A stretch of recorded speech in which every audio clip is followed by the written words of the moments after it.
وہ یعنی کہ گرم ملکوں سے مراد یہ ہے کہ جو جس طرح ایشیا ہے، مڈل ایسٹ ہے، تو وہ کہنے لگے کہ یہاں کے جو لوگ ہیں نا وہ یعنی کہ ایگری ہونے سے پہلے پہلے بحث نہیں کرتے، بلکہ یہاں کے جو لوگ ہیں وہ بات کو ماننے کے بعد بحث کرنا شروع کرتے ہیں، یعنی بات کو مان لیں گے پھر اس کے بعد اس کے اوپر بحث کرنا سٹارٹ کر دیں گے۔ دانستہ دل آزاری ہمارے مشرب میں یعنی ہمارے مذہب میں گناہ ہے، کہ جان بوجھ کر کسی کی دل آزاری کرنا ہمارے مشرب میں یعنی کہ ہمارے علاقے میں یا ہم لوگوں میں گناہ ہے، لہٰذا ہم اپنی اصل رائے کا اظہار صرف نشے اور غصے کے عالم میں کرتے ہیں۔ یعنی کہ یہاں پر بھی کیا ہے کہ ہماری جو علاقائی تہذیب ہے، ہمارا جو رویہ ہے، اس کے متعلق بات کی جا رہی ہے۔ خیر، یہ تو جملہ معترضہ تھا، یعنی کہ یہ تو ایک ایکسٹرا بات تھی، لیکن اگر یہ سچ ہے کہ کافی خوش ذائقہ ہوتی ہے تو کسی بچے کو پلا کر اس کی صورت دیکھ لیجئے، یعنی بچے کو پلا کے دیکھ لیں، اگر خوش ذائقہ ہوتی ہے تو ظاہری بات ہے پھر بچوں کو خوش ذائقہ چیزیں جو ہیں وہ اچھی لگتی ہیں۔ جھلا کر بولے یعنی تنگ آ کر بولے، آپ بحث میں معصوم بچوں کو کیوں گھسیٹتے ہیں؟ میں بھی الجھ گیا۔ آپ ہمیشہ بچوں سے پہلے لفظ معصوم کیوں لگاتے ہیں؟ کیا اس کا یہ مطلب ہے کہ کچھ بچے گناہ گار بھی ہوتے ہیں؟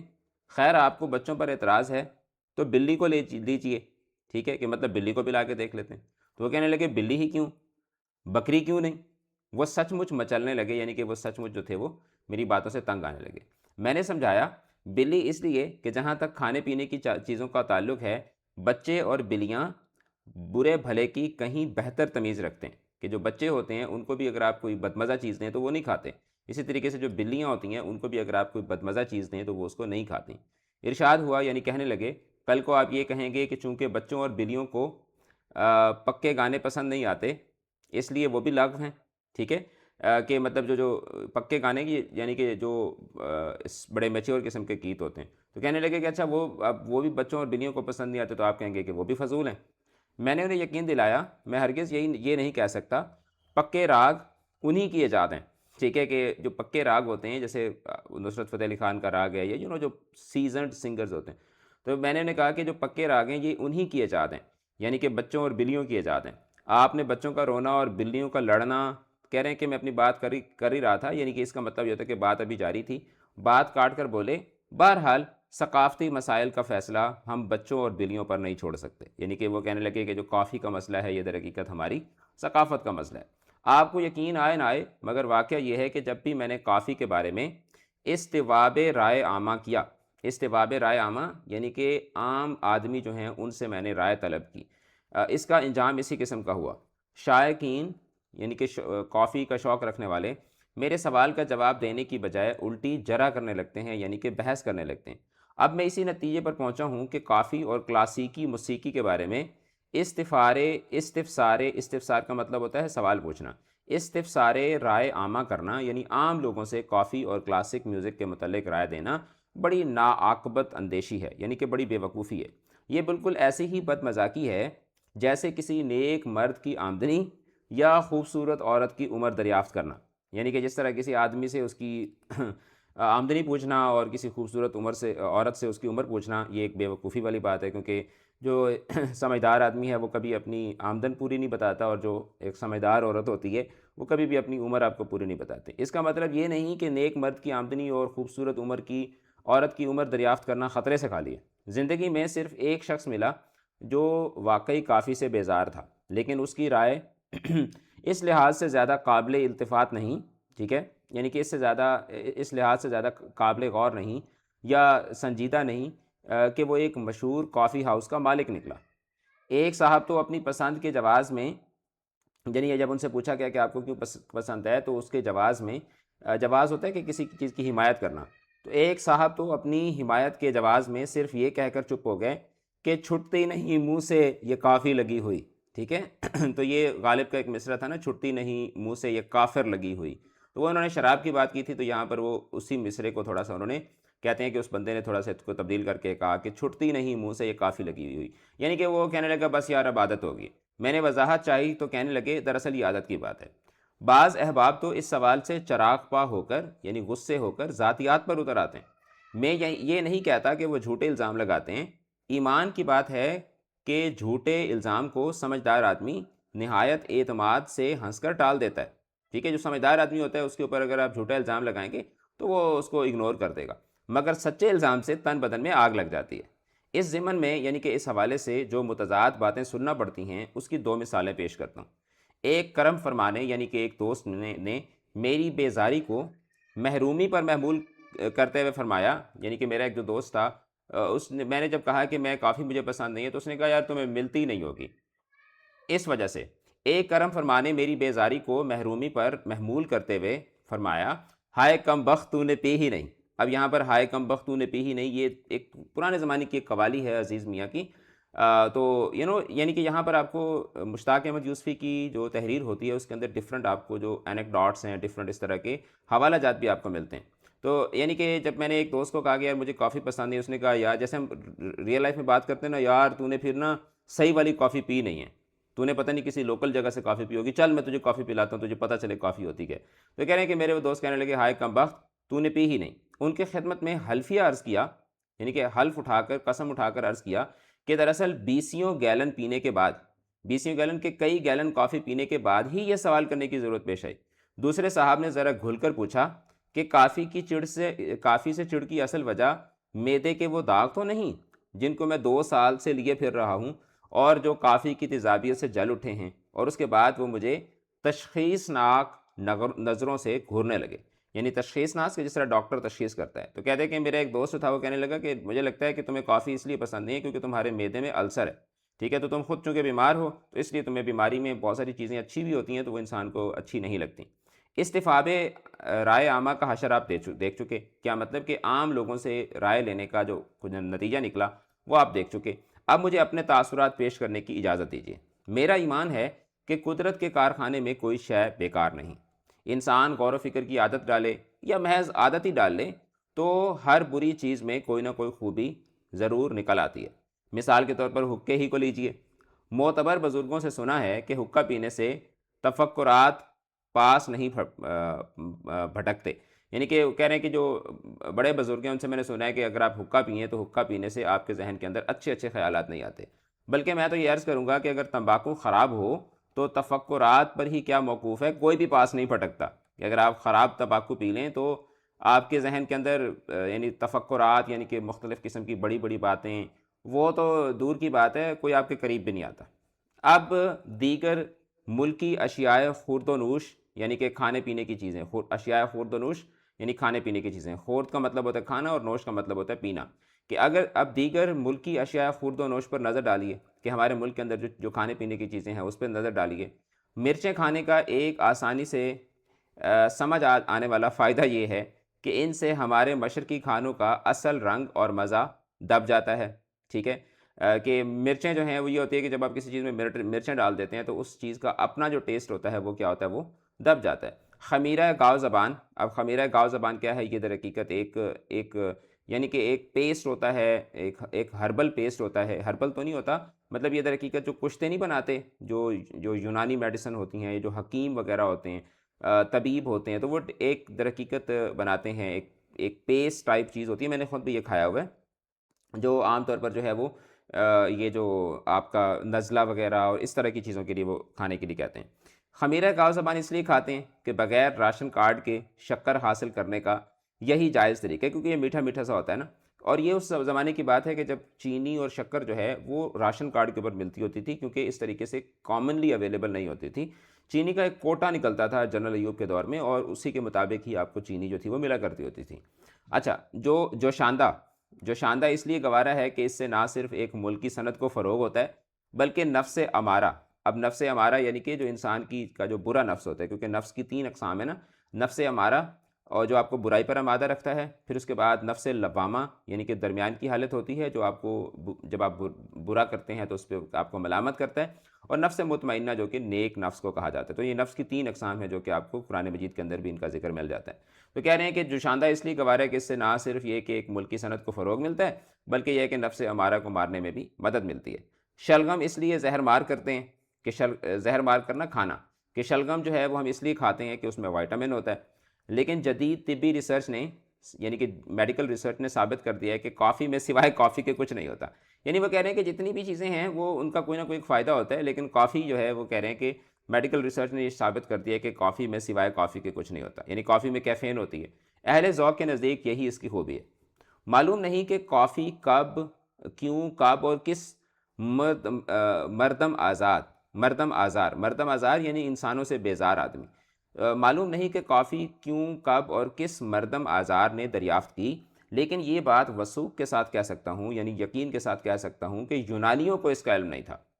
اگر انہیں ذرا بھی علم ہوتا تو چرائتا کی طرح، اب چرائتا کیا ہے، یہ در حقیقت وہاں کی ایک یعنی کہ یونان کے لوگوں کی، گریک کی ایک ڈش ہے، تو چرائتا کی طرح یہ بھی یونانی طب کا جزو اعظم ہوتی، جزو اعظم کے ایک بہت بڑا حصہ ہوتی۔ اس قیاس کو یعنی اس خیال کو، اس امر سے، اس بات سے مزید تقویت پہنچتی ہے کہ قصبوں میں کافی کی بڑھتی ہوئی کھپت کی غالباً ایک وجہ یہ بھی ہے کہ عطائیوں نے اللہ کافی، اللہ شافی، اللہ کافی کہہ کر مؤخر الذکر کا صفوف، یہ صفوف بولتے ہیں پاؤڈر کو، اپنے نسخوں میں لکھنا شروع کر دیا۔ یعنی اب دیکھیں، اللہ شافی، اللہ کافی جو ہے، یہ در حقیقت ایک ورد ہے جو عام طور پر جو عطائی ہوتے ہیں، یعنی کہ جو نیم حکیم ہوتے ہیں، جو آدھے پر آدھے ڈاکٹرز ہوتے ہیں، تو وہ جب دوائی دیتے ہیں تو وہ اللہ شافی، اللہ شفا دینے والا ہے، اللہ ہی کافی ہے، تو وہ کہہ رہے ہیں کہ کافی کا لفظ انہوں نے اپنے اس نسخے میں ڈال کر، تو شاید انہوں نے اپنے نسخوں میں لکھنا شروع کر دیا، تو شاید اس وجہ سے جو دیہات کے لوگ ہیں انہوں نے بھی کافی پینا جو ہے وہ سٹارٹ کر دیا۔ تو یہ دیکھیں ایک مزاحیہ مضمون ہے، تو اس میں ایک مزاحیہ انداز میں ساری باتیں کی جا رہی ہیں۔ سنا ہے کہ چائے کے باغات بڑے خوبصورت ہوتے ہیں، یہ بات یوں بھی سچ معلوم ہوتی ہے کہ چائے اگر کھیتوں میں پیدا ہوتی تو ایشیائی ممالک میں اتنی افراد سے نہیں ملتی، بلکہ غلے کی طرح غیر ممالک سے درآمد کی جاتی۔ درآمد کا مطلب ہوتا ہے کیا، امپورٹ کرنا۔ تو اگر اب اس بات کا کیا مطلب ہے کہ چائے اگر کھیتوں میں پیدا ہوتی تو ایشیائی ممالک میں اتنی افراد سے نہیں ملتی، بلکہ غلے کی طرح غیر ممالک سے درآمد کی جاتی۔ یعنی وہ یہ کہنا چاہ رہے ہیں کہ جو ایشیا کے لوگ ہیں وہ، یعنی جیسے میں آپ کو اس کی مثال دیتا ہوں کہ پاکستان کے اندر بہت ساری، جیسے گندم ہے، پاکستان کے اندر اب گندم اتنی زیادہ لگتی ہے، لیکن اس کے باوجود بھی ہم گندم جو ہے وہ باہر سے کیا کرتے ہیں، امپورٹ کرواتے ہیں۔ تو یہ در حقیقت ہمارے اس رویے کے اوپر طنز ہے کہ جو چیز ہمارے اپنے ملک میں وافر مقدار میں موجود ہوتی ہے، ہم اس کو بھی باہر سے منگوا رہے ہوتے ہیں۔ تو افراد سے، یعنی کہ کہہ رہے ہیں کہ اگر چائے کھیتوں میں پیدا ہوتی تو ایشیائی ممالک میں اتنی افراد سے نہیں ملتی، یعنی اتنی زیادہ نہ ملتی، بلکہ اس کو غلے کی جگہ غلے کی طرح غیر ممالک سے درآمد کی جاتی۔ میری معلومات عامہ محدود ہیں، یعنی کہ میری جو کامن نالج ہے، جنرل نالج ہے، وہ محدود ہے، مگر قیاس یہی کہتا ہے، یعنی کہ میری عقل یہی کہتی ہے کہ کافی بھی زمین ہی سے اگتی ہوگی، کیونکہ اس کا شمار ان نعمتوں میں نہیں جو اللہ تعالیٰ اپنے نیک بندوں پر آسمان سے براہ راست نازل کرتا ہے۔ تاہم میری چشم تخیل، یعنی کہ میری امیجنیشن کو یہ کسی طور یہ باور نہیں آتا کہ مطلب میری بات میں یہ چیز سمجھ نہیں آتی، میری سمجھ میں یہ بات نہیں آتی کہ کافی باغوں کی پیداوار ہو سکتی ہے۔ اور اگر کسی ملک کے باغوں میں یہ چیز پیدا ہوتی ہے، یعنی وہ کہہ رہے ہیں کہ کافی تو اتنی بدمزہ سی چیز ہے، اگر یہ باغوں میں پیدا ہوتی ہے تو اللہ جانے وہاں کے جنگلوں میں کیا اگتا ہوگا۔ ایسے ارباب ذوق، یعنی ایسے سمجھدار لوگوں کی کمی نہیں جنہیں کافی اس وجہ سے عزیز ہے کہ یہ ہمارے ملک میں پیدا نہیں ہوتی۔ ٹھیک ہے، یعنی کچھ لوگ ایسے ہوتے ہیں نا کہ وہ بس وہ ٹرینڈز کو فالو کرتے ہیں۔ اچھا، مجھ سے پوچھیے تو مجھے اپنا ملک اس لیے اور بھی عزیز ہے کہ یہاں کافی پیدا نہیں ہوتی۔ اب چونکہ مصنف جو ہیں ان کو کافی پسند نہیں ہے، تو کہہ رہے ہیں کہ میرے دوستوں کو اس لیے پسند ہے کہ یہ امپورٹڈ ہے، اور مجھے اسی وجہ سے ناپسند ہے کہ یہ امپورٹڈ ہے۔ کہہ رہے ہیں کہ میں مشروبات کا پارک نہیں ہوں۔ ٹھیک ہے، یعنی پارک کا مطلب کیا ہوتا ہے، فرق کرنے والا، یعنی کہ جو ایکسپرٹ آدمی ہوتا ہے، جو چیزوں کے کھوٹے اور کھرے میں فرق کر لیتا ہے، تو ایسے آدمی کو پارک کہا جاتا ہے۔ کہتے ہیں کہ میں مشروبات کا پارک نہیں ہوں، لہٰذا مشروب کے اچھے یا برے ہونے کا اندازہ ان اثرات سے لگاتا ہوں جو اسے پینے کے بعد رونما ہوتے ہیں۔ اچھا، پھر وہ کہتے ہیں کہ کافی ہاؤس کی شام کا کیا کہنا۔ فضا میں ہر طرف ذہنی کوہرا چھایا ہوا ہے، جیسے ذہن کے اوپر ایک، یعنی کہ دماغ جو ہے وہ کیا ہوا ہوا ہے، کلاؤڈڈ ہوا ہوا ہے۔ کہہ رہے ہیں کہ جس کو سرمایہ دار طبقہ اور طلباء سرخ سویرا سمجھ کر ڈرتے اور ڈراتے ہیں۔ ٹھیک ہے، کہ جو کافی ہاؤس ہے اس کو اس زمانے میں کیا ہوتا تھا کہ اس زمانے میں جو کمیونسٹ یعنی کہ طبقے کے جو اسٹوڈنٹس تھے، جو لوگ تھے، وہ کافی ہاؤسز میں بیٹھا کرتے ہوتے تھے اور وہاں بیٹھ کے وہ ڈسکشنز کیا کرتے ہوتے تھے۔ تو سرمایہ دار طبقہ اور طلباء جو ہیں وہ سرخ سویرا سمجھ کر ڈرتے اور ڈراتے ہیں۔ شور و شغب کا یہ عالم، ٹھیک ہے، شور و شغب یعنی کہ جو بات چیت کا جو شور ہوتا ہے اس کو شور و شغب کہا جاتا ہے۔ شور و شغب کا یہ عالم کی اپنی آواز تک سنائی نہیں دیتی، اور بار بار لوگوں سے پوچھنا پڑتا ہے کہ میں نے کیا کہا۔ ہر میز پر تشنگان علم، یعنی کہ علم کے متلاشی کافی پی رہے ہیں۔ جو کافی کا ٹرینڈ تھا، یہ در حقیقت پڑھے لکھے لوگوں سے سٹارٹ ہوا تھا نا، دیہات کے لوگ تو کافی نہیں پیتے تھے، اور غروب آفتاب سے غرارے تک یا عوام اور عام کے خواص پر بتراکی لہجے میں، بکراتی لہجے میں. اب بکرات کون تھا؟ بکرات در حقیقت ایک یونان کا فلسفی تھا، ٹھیک ہے. تو کہہ رہے ہیں کہ بکراتی لہجے میں، یعنی کہ بکرات والے انداز میں لوگ جو ہیں وہ عوام اور عام، کہ عوام کے کیا خواص ہیں، یعنی عوام کی کیا خصوصیات ہیں اور عام کی کیا خصوصیات ہیں، یعنی اس طرح کی چیزوں کے اوپر کیا کر رہے ہیں، غروب آفتاب سے لے کر صبح تک ان چیزوں کے اوپر بحث کر رہے ہیں. دیکھتے ہی دیکھتے کافی اپنا رنگ دکھاتی ہے اور لوگ روٹ کر اٹھ کھڑے ہوتے ہیں، لیکن یہ سوچ کر بیٹھ جاتے ہیں، اب تو گھبرا کے یہ کہتے ہیں کہ گھر جائیں گے، گھر میں بھی چین نہ پایا تو کدھر جائیں گے. تو یہاں پر اگین جو ہے وہ ہے نا کہ اب تو گھبرا کے یہ کہتے ہیں کہ مر جائیں گے، مر کے بھی چین نہ پایا تو کدھر جائیں گے. تو یہ غالب کا جو شعر ہے اس کو تھوڑا سا تبدیل کر کے یہاں پر انہوں نے ایک مزاحیہ انداز میں لکھا ہے. یعنی وہ یہاں پر کہنا یہ چاہ رہے ہیں کہ جو کافی ہے وہ در حقیقت پڑھے لکھے لوگوں کا ایک مشروب ہے، اور پڑھے لکھے لوگ جو ہیں وہ کافی پی کر بحث و مباحثہ کرتے ہیں، اور وہ کہتے ہیں کہ وہ جو بحث و مباحثہ ہے نا، اس کے پیچھے شاید کافی کی جو کڑواہٹ ہے اس کا اپنا رنگ ہوتا ہے. کہہ رہے کہ کافی پی کر سماج کو کوسنے والے، یعنی سماج کو، یعنی معاشرے کو برا کہنے والے ایک انٹلیکچوئل نے مجھے بتایا کہ کافی سے دل کا کنول کھل جاتا ہے اور آدمی چہکنے لگتا ہے. میں بھی اس رائے سے متفق ہوں. کوئی معقول آدمی یہ سیال پی کر، یعنی کہ سیال بولتے ہیں یعنی کہ جو لیکوڈ ہوتا ہے، ٹھیک ہے، کہ کوئی بھی معقول آدمی، کوئی بھی سمجھدار آدمی یہ سیال پی کر اپنا منہ بند نہیں رکھ سکتا. ان کا یہ دعویٰ بھی غلط نہیں معلوم ہوتا کہ کافی پینے سے بدن میں چستی آ جاتی ہے. جبھی تو لوگ دوڑ دوڑ کر کافی ہاؤس جاتے ہیں اور گھنٹوں وہیں بیٹھے رہتے ہیں، ٹھیک ہے. تو کہہ رہے ہیں کہ مطلب طنز کر رہے ہیں نا کہ چستی کیسے آ جاتی ہے کہ لوگ کافی پی کر ادھر ہی بیٹھے رہتے ہیں، تو یہ کس طریقے کی چستی ہے. بہت دیر تک وہ یہ سمجھانے کی کوشش کرتے رہے کہ کافی نہایت مفرہ ہے. مفرہ یعنی کہ فرحت بخش ہے، یعنی کہ ایک اچھا یعنی کہ مشروب ہے. کافی نہایت مفرہ ہے اور دماغ کو روشن کرتی ہے. اس کے ثبوت میں انہوں نے یہ مثال دی کہ ابھی کل ہی کا واقعہ ہے کہ میں دفتر سے گھر بے حد نڈھال، یعنی بہت تھکا ہوا پہنچا. بیگم بڑی بدمزاج ہیں، فوراً کافی کا ٹی پاٹ لا کر سامنے رکھ دیا. میں ذرا چکرایا. پھر کیا ہوا؟ میں نے بڑے اشتیاق سے پوچھا، یعنی بڑے شوق سے پوچھا. میں نے دودھ دان سے کریم نکالی، انہوں نے جواب دیا. میں نے پوچھا شکر دان سے کیا نکالا، یعنی وہ شکر دان وہ جو ساتھ میں ایک شوگر پاٹ ہوتا ہے، شکر دان سے کیا نکلا؟ فرمایا شکر نکلی، اور کیا ہاتھی گھوڑے نکلتے. مجھے غصہ تو بہت آیا مگر کافی کا سا گھونٹ پی کر رہ گیا. عمدہ کافی بنانا، اب یہ اس کا ایک امپورٹنٹ پیراگراف ہے. عمدہ کافی بنانا بھی کیمیا گری سے کم نہیں. کیمیا گری کیا ہوتی ہے؟ کیمیا گری در حقیقت وہ جو پرانے زمانے میں ایک ٹرینڈ تھا، الکیمی جس کو کہا جاتا ہے، کہ مختلف میٹلز کو سونے میں کنورٹ کرنا، یعنی کیمیا گری کہ ایک عام چیز کو بہت خاص بنا دینا. تو کہتے ہیں کہ کافی بنانا بھی کیمیا گری سے کم نہیں. یہ اس لیے کہہ رہا ہوں کہ دونوں کے متعلق، یعنی کیمیا گری اور کافی کے متعلق یہی سننے میں آیا ہے کہ بس ایک آنچ کی کسر رہ گئی.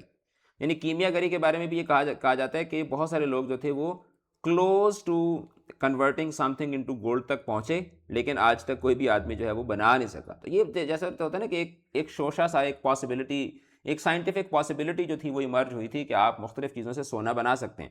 اور پھر اس کے اوپر بہت سارے جو کیمسٹ تھے، بہت سارے جو فلاسفر تھے، وہ اس کے اوپر کام کرتے رہے، لیکن وہ کوئی بھی کامیاب نہ ہوا. تو کہہ رہے ہیں کہ میں یہ اس لیے کہہ رہا ہوں کہ دونوں کے متعلق یہ سننے میں آیا کہ بس ایک کانچ کی کسر رہ گئی.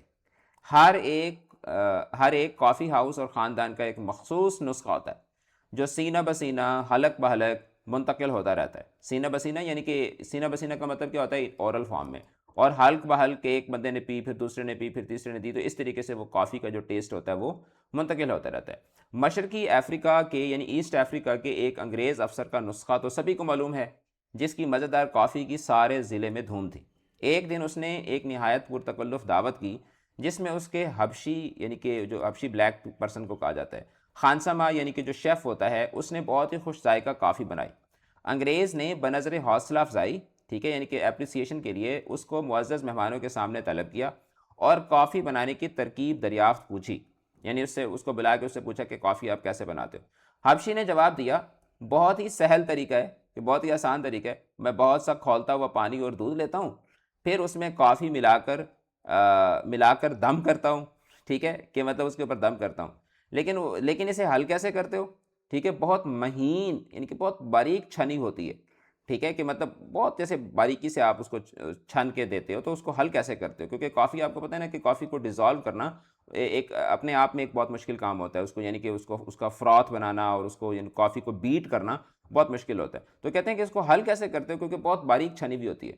تو کہنے لگا کہ حضور کے موزے میں چھانتا ہوں, ٹھیک ہے, یعنی کہ آپ کی جو جرابیں ہیں اس میں اس کو چھانتا ہوں. کیا مطلب, کیا تم میرے قیمتی ریشمی موزے استعمال کرتے ہو, یعنی کہ میرے سلک کے جو ساکس ہیں اس سے تم کافی چھانتے ہو؟ آقا نے غضبناک ہو کر پوچھا. خانسمہ سہم گیا, نہیں سرکار, میں آپ کے صاف موزے کا بھی استعمال نہیں کرتا. ٹھیک ہے. تو ایک فنی وے میں بتا رہے ہیں کہ کافی جو ہے وہ, یعنی کافی کے متعلق ایک فنی ڈسکشن جو ہے وہ یہاں پر کی ہے. کہتے ہیں کہ سچ عرض کرتا ہوں کہ کافی کی تندی بولتے ہیں سختی کو, اور تلخی یعنی کہ جو کڑواہٹ ہوتی ہے اس سے ذرا نہیں گھبراتا. بچپن ہی سے یونانی دواؤں کا عادی رہا ہوں, اور قوت برداشت اتنی بڑھ گئی ہے کہ کڑوی گولیاں کھا کے بے مزہ نہ ہوا. اب یہاں پہ وہ ہے نا, گالیاں کھا کے بے مزہ نہ ہوا, تو یہ تقی میر کی ایک وہ غزل ہے نا, ٹھیک ہے, تو اس کا ایک مصرع ہے کہ گالیاں کھا کے بے مزہ نہ ہوا. تو اب وہ میر تقی میر کے اس جملے کو ذرا وہ کہتے ہیں کہ گولیاں کھا کے بے مزہ نہ ہوا. لیکن کڑواہٹ اور مٹھاس کی آمیزش, یعنی ملاوٹ سے, یعنی بلینڈ سے, جو معتدل, یعنی کہ ایک معتدل کا مطلب ہوتا ہے ماڈریٹ, قوام بنتا ہے. قوام مطلب ایک طاقتور چیز, وہ میری برداشت سے باہر ہے. میری انتہا پسند طبیعت اس میٹھے زہر کی تاب نہیں لا سکتی. یعنی کہ آپ نے دیکھا نا کہ کافی جو ہے وہ کڑوی بھی ہوتی ہے, لیکن اس کے اندر پھر لوگ چینی بھی ڈالتے ہیں. لیکن دقت یہ آن پڑتی ہے, یعنی مشکل یہ ہوتی ہے کہ میں میزبان کے اصرار کو عداوت اور وہ میرے انکار کو تکلف پر محمول کرتے ہیں. ٹھیک ہے, یعنی وہ کہہ رہے ہیں کہ جب کوئی مجھے کافی پینے کی ضد کرتا ہے تو مجھے ایسے لگتا ہے کہ وہ میرے ساتھ دشمنی کر رہا ہے, اور جب میں انکار کرتا ہوں تو وہ ان کو لگتا ہے کہ شاید میں تکلف کر رہا ہوں. لہٰذا جب وہ میرے کپ میں شکر ڈالتے وقت اخلاقاً پوچھتے ہیں 1 چمچہ یا 2, تو میں مجبوراً یہی گزارش کرتا ہوں کہ میرے لیے شکر دان میں کافی کے 2 چمچے ڈال دیجیے. صاف ہی کیوں نہ کہوں کہ جہاں اشیاء خورد و نوش کا تعلق ہے, کہہ رہے کہ میں صاف کیوں نہ بتا دوں کہ جہاں پر کھانے پینے کی چیزوں کا تعلق ہے, میں تہذیب حواس کا قائل نہیں ہوں. ٹھیک ہے, کہ میں اپنی جو سینسز ہوتی ہیں ان کی, یعنی کہ جیسے ہوتا ہے نا کہ آپ کو اگر لگ رہا ہے کہ اچھا یار میٹھا ہو گیا ہے تو بس ٹھیک ہے, انف ہے. کہہ رہے ہیں کہ میں اپنے سینسز کا قائل نہیں ہوں. میں یہ فوری فیصلہ ذہن کے بجائے زبان پر چھوڑنا پسند کرتا ہوں. یعنی وہ کہہ رہے ہیں کہ میں یہ جو فیصلہ ہوتا ہے کہ اچھا ہاں اب اس میں کتنے چمچ ڈالنے ہیں چینی کے, تو وہ کہہ رہے ہیں کہ میں یہ فیصلہ جو ہے وہ اس طرح ڈیسائیڈ نہیں کرتا کہ اچھا ہمیشہ صرف 2 چمچ ہی ڈالنے ہیں. کہہ رہے ہیں کہ میں یہ فیصلہ ذہن کی بجائے زبان پر چھوڑنا پسند کرتا ہوں, کہ میں اس کو چکھتا ہوں, چکھ کے پھر مجھے اندازہ ہوتا ہے کہ اس میں مزید کتنی چینی ڈالنی ہے, اس کو کیسے کرنا ہے. کھانے پینے کے معاملے میں میرا یہ نظریہ ہے کہ پہلا ہی لقمہ یا گھونٹ فیصلہ کن ہوتا ہے. ٹھیک ہے, کہ پہلا جو آپ کا فرسٹ بائٹ ہوتی ہے وہ بہت میٹر کرتی ہے. بد ذائقہ کھانے کی عادت کو ذوق میں تبدیل کرنے کے لیے بڑا پتا مارنا پڑتا ہے. یعنی کہ جو بد ذائقہ کھانا ہوتا ہے اس کو اس کا ٹیسٹ ڈیولپ کرنے کے لیے آپ کو بہت محنت کرنی پڑتی ہے, پتا مارنا پڑتا ہے, یعنی بہت محنت کرنی پڑتی ہے. مگر میں اس سلسلے میں برسوں, یعنی کئی سال تک تلخی کام و دہن کے اپنے دہن بولتے ہیں منہ کو, اور کام بولتے ہیں در حقیقت آپ کا پورا جو ٹیسٹ ہوتا ہے, تلخی کام و دہن کو گوارا کرنے کا حامی نہیں ہوں. ٹھیک ہے, کہ میں اس سلسلے میں, یعنی کہ ایک تو ہوتا ہے نا کہ ایک آدھی دفعہ آپ برداشت کر لیتے ہیں, کہ لیکن کہہ رہے ہیں کہ ایک لمبے عرصے تک میں اس کسی بھی بدمزہ چیز کو برداشت کرنے کا عادی نہیں ہوں, تا وقت ہے کہ اس میں بیوی کا اصرار یا گرہستی مجبوریاں شامل نہ ہوں. ہاں وہ کہہ رہے کہ لیکن اب بیوی اگر بدمزہ کھانا بناتی ہو اور وہ روزانہ بدمزہ کھانا بنائے اور وہ اصرار کرے, اور پھر آپ کی کچھ گرہستی مجبوریاں یعنی کہ گھریلو مجبوریاں بھی ہوں, تو پھر تو آپ کو کھانا پڑتا ہے. تو بعض دفعہ ایسا بھی ہوتا ہے کہ کچھ لوگوں کے مقدر میں ایسی بیویاں آ جاتی ہیں جن کو کھانا بنانا نہیں آنا ہوتا, تو بیچارے پھر وہ پھنس جاتے ہیں اور ان کو روزانہ ہی بدمزہ کھانا پڑتا ہے. مشرقی اور مغربی مشروبات کا موازنہ کرنے سے پہلے یہ بنیادی اصول ذہن نشین کر لینا بس ضروری ہے, یعنی نہایت ضروری ہے کہ ہمارے یہاں پینے کی چیزوں میں کھانے کی خصوصیات ہوتی ہیں. ٹھیک ہے, ہمارے مطلب یہ ایک بہت مزے کی چیز ہے. اب یہ بھی ایک امپورٹنٹ پیراگراف ہے یہاں سے نا, اقتباس, یعنی کہ اقتباس کی تشریح کے لیے, کہ مشرقی اور مغربی مشروبات کا موازنہ کرنے سے, یعنی کمپیریزن کرنے سے پہلے یہ بنیادی اصول ذہن نشین کر لیں کہ ہمارے ہاں جو پینے کی چیزیں ہوتی ہیں اس میں کھانے کی خصوصیات ہوتی ہیں. اپنے قدیم مشروبات مثلاً یخنی, ستو اور فالودے پر نظر ڈالیے تو یہ فرق واضح ہو جاتا ہے. ستو اور فالودے کو خالصتاً لغوی معنوں میں آپ نہ کھا سکتے ہیں اور نہ پی سکتے ہیں. یعنی اب ستو ہے تو ستو آپ کو پتہ ہے نا کہ ستو کا شربت بھی بنتا ہے, ستو کی ایک سویٹ ڈش بھی بنتی ہے. فالودہ ہے تو فالودہ جو ہے اس کو آپ نہ تو کھا سکتے ہیں ٹھیک ہے، اور نہ ہی آپ اس کو اس طریقے سے پی سکتے ہیں، بلکہ اس کو آپ کھانا پینا بیک وقت کرنا پڑتا ہے۔ کہہ رہے ہیں کہ بلکہ دنیا میں اگر کوئی ایسی شے ہے جسے آپ بامحاورہ اردو میں بیک وقت کھا اور پی سکتے ہیں تو یہی ستو اور فالودہ ہے۔ تو ستو جو ہے اس کو آپ کھاتے بھی ہیں چمچ کے ساتھ، اور آپ اس کو منہ لگا کے پیتے بھی ہیں، اسی طریقے سے ستو ہے۔ تو ستو اور فالودہ ہے جو ٹھوس غذا اور ٹھنڈے شربت کے درمیان ناقابل بیان سمجھوتا ہے، کہ جو یعنی کہ جو فالودہ ہے، آپ نے دیکھا ہوگا کہ فالودہ جو ہے وہ اس کے اندر ٹھوس چیزیں ہوتی ہیں، سویاں ہوتی ہیں، آئس کریم ہوتی ہے، اس میں ڈرائی فروٹس ہوتے ہیں، اور وہ ہے بھی ایک پینے کی چیز۔ تو پینے اور کھانے کی چیزوں کے درمیان ایک ناقابل بیان سمجھوتا، ایک مطلب ان فیتھمیبل کمپیرز ایگریمنٹ ہے جو کہ آپ کو اس کے اندر نظر آتا ہے۔ اسی طریقے سے ستو ہے، تو ستو جو ہے وہ جو کا بنتا ہے، جو کا ایک پیسٹ ٹائپ اس کو بناتے ہیں، پاؤڈر ہوتا ہے، پھر اس کا پیسٹ بنتا ہے، پھر اس کے بعد اس کو پیتے بھی ہیں۔ رسول کریم صلی اللہ علیہ وسلم کی بھی ایک مرغوب غذا تھی ستو، آپ صلی اللہ علیہ وسلم بہت شوق سے کھایا کرتے تھے۔ کہہ رہے لیکن آج کل ان مشروبات کا استعمال خاص تقریبوں میں ہی کیا جاتا ہے۔ پھر وہ کہتے ہیں کہ اس کا سبب یہ ہے کہ ہم نے عداوت نکالنے کا، یعنی دشمنی نکالنے کا ایک اور مہذب طریقہ اختیار کیا ہے۔ آپ کے ذہن میں خدا نہ خواستہ یہ شبہ نہ پیدا ہو گیا ہو کہ کہیں نہ کہیں آپ خدا نہ خواستہ آپ کے ذہن میں یہ شک نہ پیدا ہو گیا ہو کہ راکم السطور یعنی کہ لکھنے والا، یعنی کہ مصنف، کہ راکم السطور کافی کے مقابلے میں چائے کا طرفدار ہے۔ کہہ رہے کہیں آپ کو یہ نہ لگ رہا ہو کہ میں کافی کے اگینسٹ ہوں اور میں چائے کی فیور میں ہوں۔ تو کہہ رہے کہ مضمون ختم کرنے سے پہلے اس غلط فہمی کا ازالہ کرنا از بس ضروری سمجھتا ہوں۔ کہہ رہے میں کافی سے اس لیے بیزار نہیں ہوں کہ مجھے چائے عزیز ہے، بلکہ حقیقت یہ ہے کہ کافی کا جلا چائے بھی پھونک پھونک کر پیتا ہے۔ تو اب یہ بھی ایک محاورہ ہے کہ دودھ کا جلا چھاچھ بھی پھونک پھونک کر پیتا ہے، کہ جس کا دودھ سے منہ جل جاتا ہے تو وہ لسی کو بھی پھر پھونک پھونک کر پیتا ہے۔ تو کہہ رہے کہ اصل بات یہ ہے کہ میں کافی کا جلا ہوا ہوں، تو اب میں چائے جو ہے اس کو بھی پھونک پھونک کر پیتا ہوں، یعنی کہ کافی سے میرا دل اتنا اچاٹ ہوا ہے کہ اب میرا چائے پینے کو بھی دل نہیں کرتا۔ تو یہ ایک مزاحیہ مضمون تھا جس میں کافی کے حوالے سے ایک بڑے بڑے مزاحیہ انداز میں جو ہے وہ ڈسکشن کی گئی ہے۔ تو ہمارا یہ سبق جو ہے وہ اپنے اختتام کو پہنچا۔ انشاءاللہ جو اگلا سبق ہوگا اس کے اندر پھر ہم اپنا نیکسٹ چیپٹر پڑھیں گے، مینار، جو کہ ایک بہت ہی امپورٹنٹ چیپٹر ہے۔ پچھلے چیپٹرز کو اگر آپ نے نہیں دیکھا تو اس ویڈیو کی ڈسکرپشن سے آپ کو لنک مل جائے گا، وہاں سے جا کے آپ اپنے باقی جو چیپٹرز ہیں ان کو بھی آپ گو تھرو کر سکتے ہیں۔ چینل کو سبسکرائب کیجیے گا، جڑے رہیے گا چینل کے ساتھ، اپنا رکھیے گا بہت زیادہ خیال۔ آل دا بیسٹ، خدا حافظ۔